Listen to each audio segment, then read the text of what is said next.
আচ্ছা, উর্ষি জলপাইগুড়ি। হ্যাঁ, নমস্কার। আমি জলপাইগুড়ি থেকে এসেছি। আমি ফরেস্ট ডিপার্টমেন্টে চাকরি করি। ফরেস্ট ডিপার্টমেন্টে বন সহায়ক পোস্টে আছি আমি। আচ্ছা, কি তোমাকে করতে হয়? জঙ্গল রক্ষার যে কাজগুলো আমাদের সাথে আরো থাকে, ওনাদের সাথে আমাকে যেতে হয়। এখন আমি আপাতত অফিসিয়াল কাজকর্ম করছি। আচ্ছা, মানে টেবল জব করতে হয়। 3 বছর আমি জঙ্গলে থেকেছিলাম। ওরে বাবারে, তাহলে তো অনেক দারুণ দারুণ সব অভিজ্ঞতা আছে। অনেক। সেসব শুনবো। শুরু করি ওদের তিনজনকে নিয়ে আমাদের প্রথম রাউন্ডের খেলা, টাকা ওড়ে দেখো ধরে। এইটা হচ্ছে টাকা ওড়ার মেশিন। এর মধ্যে টাকা ওড়ে দেখেছো তো তোমরা রোজ খেলাতে, প্রায় এই রাউন্ডটা খেলা হয়। উড়ন্ত টাকা আর পড়ন্ত টাকা 1 মিনিটের মধ্যে যতগুলো ধরতে পারবে তত টাকা তোমার। এটাই হলো খেলা, বিশেষ কিছু নেই। খেলা শুরুর আগে অদিতিকে বলবো, অদিতির তো সাপ ধরার কাজ টাজ করে, আমার শুনলেই তো ভীষণ ভয় লাগে। কিন্তু কয়েকটা ইন্টারেস্টিং ছবি আছে, সেগুলো দেখতে চাই আগে অদিতির এই কাজে। দেখি একটু। এই যে এটা চন্দ্রবোরা, রাসেলস ভাইপার। আমাদের ভারতের সবথেকে বিষধর এবং সবথেকে ডেঞ্জারাস সাপ এটা। রাইট। ও মা, এটা কেউটে, মনোকেট কোবরা। আমার দেখেই ভয় লাগছে।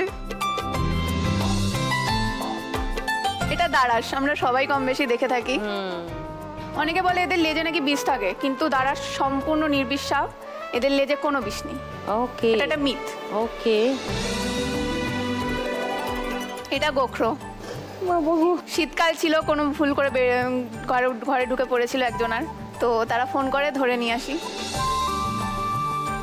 উমা, এটা পেঁচা। এ কোথায় পেলে?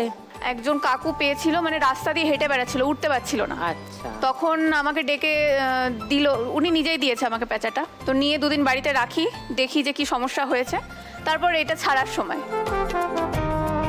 তো একটু ছাড়তেই উড়ে চলে গেছে। বাবা, এইটুকু পুচকি মেয়ে, এত সাহস! এই কাজটা হঠাৎ বাঁচলে কেন? বাঁচলাম তার কারণ হচ্ছে ছোটবেলা থেকেই না আমার সাপের প্রতি আলাদা একটা অ্যাট্রাকশন ছিল। এইবার ওই সময় দেখতাম কি সাপ কারোর ঘরে ঢুকে গেলে বা আমাদের ওখানে চলে এলে সব মেরে দিত, খুব খারাপ লাগতো এটা। তারপর বড় হয়ে মানে ভাবতে থাকলাম যে এটা কি করে আটকানো যায়। পরিবেশের ভারসাম্য রক্ষার জন্য এদের খুব দরকার, তো তাই এদের বাঁচাতে শুরু করলাম। তারপরে ট্রেনিং নিলে কোথাও? ট্রেনিং নিলাম হচ্ছে আমাদের দত্তপুকুরেই পরিবেশ কর্মী একজন আছে। আচ্ছা, ওনার কাছ থেকে ট্রেনিং নিয়েছি। আচ্ছা, কাউকে কি বাড়িতে নিয়ে আসো নাকি না? হ্যাঁ, ধরুন রবিবার ফরেস্ট ডিপার্টমেন্ট বন্ধ থাকে, এবার শনিবার রাতে ধরলাম বা রবিবারই ধরলাম, তখন তো তাকে ফরেস্ট ডিপার্টমেন্টে দিতে পারি না। তো ফরেস্ট ডিপার্টমেন্ট বন্ধ থাকলে সাপ নিয়ে বাড়ি চলে আসো, তারপরে মা কি করেন? মা তো প্রথম খুব